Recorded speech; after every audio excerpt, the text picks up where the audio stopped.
Rama Mandaraka jimat semban kula ing Marcapada praping sampun lentuing pamanggih anggega bilih kula menika daksya murang tata kaliyan Kyai Sepuh. Samangge kula aturi menggalih ingkang kanthi wicaksana.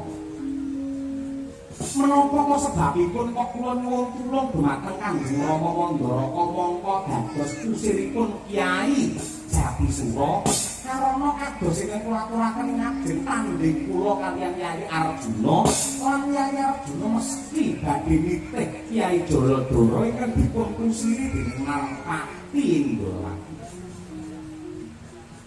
Kumain jagat urping langit boten wonten ratu ingkang timbang bobotipun kaliyan Prabu Kresna kejawi namung paduka Kanjeng Rama Prabu Mara Sepuh ing Mandaraka.